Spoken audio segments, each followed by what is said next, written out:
You are Locked On Cardinals, your daily Arizona Cardinals podcast. Part of the Locked On Podcast Network, your team every day.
Or maybe that's why. Hey, let's start over.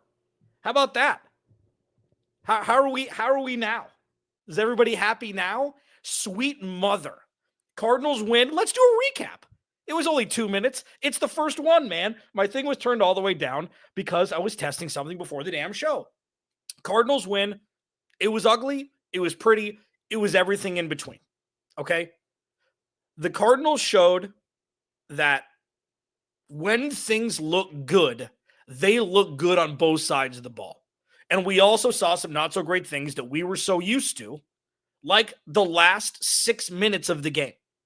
The Cardinals 100% had a chance to go in, go up 10 points, Chad Ryland missing that field goal and getting blocked. And then you're like holding on for dear hope. That's something that we collectively have grown accustomed to with this team. And luckily, they're on the other side of lucky today. So let's break it down. I'm sorry about me having my mic muted. Apologies. So let's talk about numbers really quickly. Okay, because there's more than just numbers that, tell the whole story of this game. Kyler Murray, first half, was very efficient and then kind of sputtered in the second half. 21-29, 163 and 2 touchdowns. Trey Benson and James Conner collectively had over 100 yards rushing. Kyler Murray added 38 on the ground. Marvin Harrison Jr. and Kyler Murray, aside from that one miss where Kyler Murray overthrew him at the goal line, looked like they were on the same page. That looked exponentially better than at any point that we saw last season, aside from the first quarter with the Rams, where he had 130 yards receiving and 2 touchdowns. In the offense, Marvin Harrison Jr. got open. Trey McBride, Old Faithful, got open. I don't think that was a surprise to anybody. He had 6 for 61 on 9 targets. And that was about it.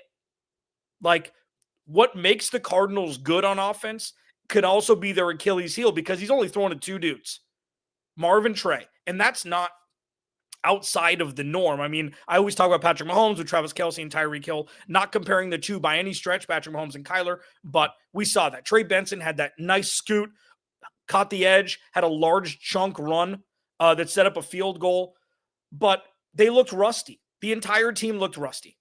Okay, and before I move to the defense, let's just talk quickly about the offense, how it looked different. Okay, it didn't look different the entire time. It didn't look different for the majority of the time. But there was a couple things that we saw today that showed that Drew Petzing and Kyler Murray obviously are evolving this offense. And, I mean, play action was one. It was almost to a fault where it's like, okay, guys, Kyler can just drop back, right? He doesn't have to run play action if they're not running the ball, which was a little interesting, concerning, whatever it may be. But then you see One was Kyler Murray, one of the gray area plays. If you're an everyday, you'll know what a gray area play is, where it's just kind of like, well, it's not scripted and it's not completely broken. It's somewhere in the middle where there was a little pass rush on the outside. He stepped up 3 steps and then slung one to Trey McBride for a first down before jumping over the line of scrimmage, which was a great play. And then the touchdown toss to James Conner, which was, an homage to Bruce Arians, and then the Larry Fitzgerald touchdown catch with that pretty much exact same play to beat the Packers in the playoffs in 2015. So the offense, by and large, looked okay.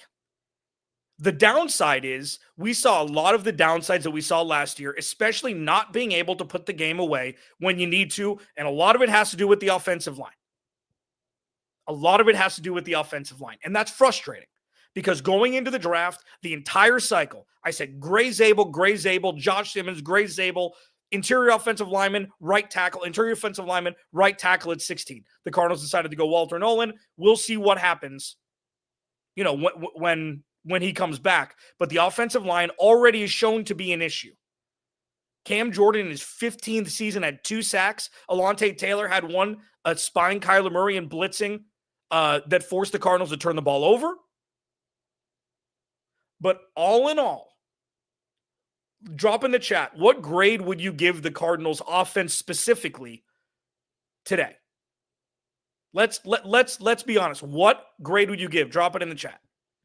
Because some of the good stuff was great. Okay, the large chunk to Marvin Harrison Jr., Trey McBride is always open.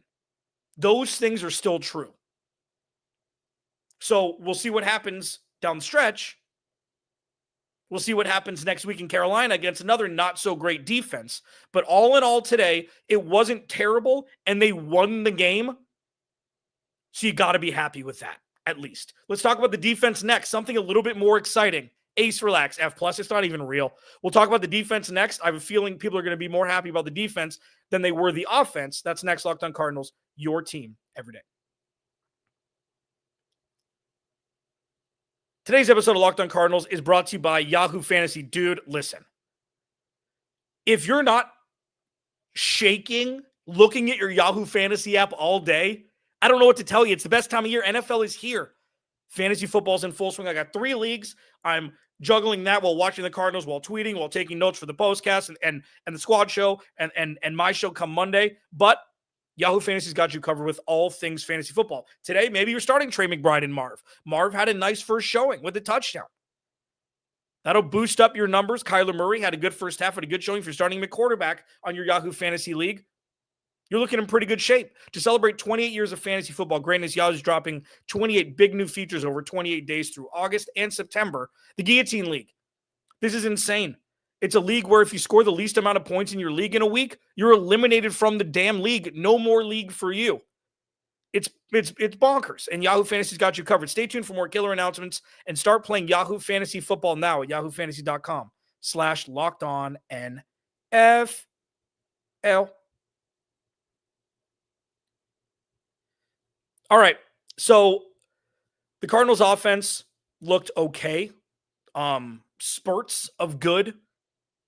But Kyler Murray looked pretty good throwing the ball today, okay? He missed Trey. Like, one of the things that Kyler Murray does, one of his biggest issues is with crossing routes. And for those that have been watching the team for a long time, for those that have watched Locked On Cardinals, you'll know that I allude to this a lot, where he thinks the tight end predominantly is going to keep running, and the tight end sits down in the middle of the zone. Or he thinks the tight end is going to sit down in the middle of the zone, and he keeps running. And we saw that with Trey McBride today. It wasn't a huge issue, but there are still miscommunications that I don't really understand.